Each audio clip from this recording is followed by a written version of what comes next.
a powerful king under whose dominion rule all the earthly kings. A powerful king not just of the earthly kings, but even of the heaven and all the creation. This king takes on the lowest form to become man, to join us, to be one with us, to identify himself with the lowly creation. Why? Out of all his love, of all the love that he has.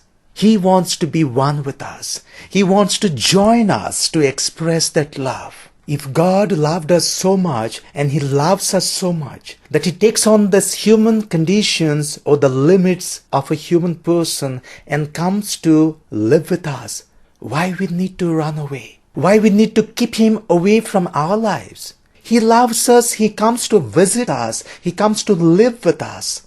And does it make a sense to keep this guest away? To keep this someone who loved us so much or loves us so much away from our lives? We celebrate Christmas. We celebrate this birth of Jesus, which was foretold and promised for centuries together. We celebrate this long-awaited event, the promised descendant of King David, of his family, will be born. So God at times delays, takes His own time, but never runs away, is never unfaithful to His promises. It may only take a while. It may only take a little longer. But the promises of God are always fulfilled. So too, whatever we do, we may at times get impatient. When we keep doing good things, nothing turns up. Nothing turns around, there is not much effect, there is not much result. But as God is always true to His promises, good that you do, the goodness that you give is always true.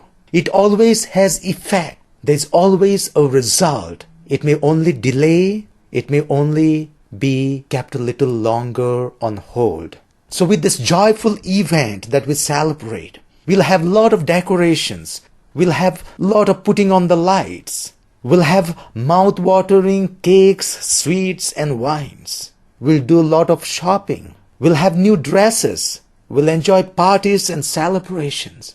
But our joy should not be restricted to all these external celebrations. Our joy should not be restricted to all this material celebration. They spring up from the event that God has come to live with us, that God has taken human limitations and human conditions to be with us. That is what the Christmas is about. The joy and all that we celebrate, all that we express in words and in these deeds is the outcome of that joy. So if our joy remains in the decoration, it will fade away together with the decoration. If our joy is restricted to those lights, the joy may be switched off when the lights are off. If our joy is limited to what we eat, the cakes, the sweets, and what we drink, the wine, it will be limited as long as we have it in our mouth, in our stomach. If our joy is limited to the shopping, it will wind up when the shopping gets over. And if it is limited to those new dresses and the new things,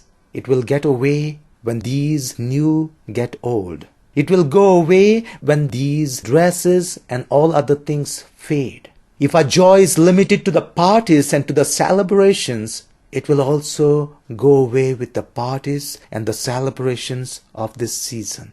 This joy needs to stay with us. This joy should be something within us, which no one can take away. Not just during this Christmas, not just from this Christmas to the New Year, not just from this Christmas to the next Christmas, but always.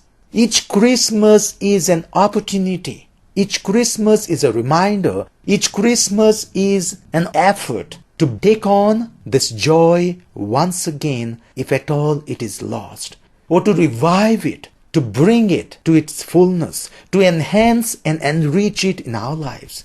Let us try to bring this joy to its fullness and live out this joy in sharing it with others.